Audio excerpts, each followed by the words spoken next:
Setiba di depan kantor KPU Maluku, Rabu 28 Agustus 2024 pagi, Hendrik Lewerisa dan Abdullah Fanat langsung digandeng oma-oma berbaju cele.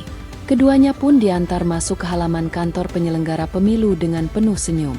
Rombongan pendukung pun turut mendampingi pasangan calon gubernur dan wakil gubernur Provinsi Maluku itu.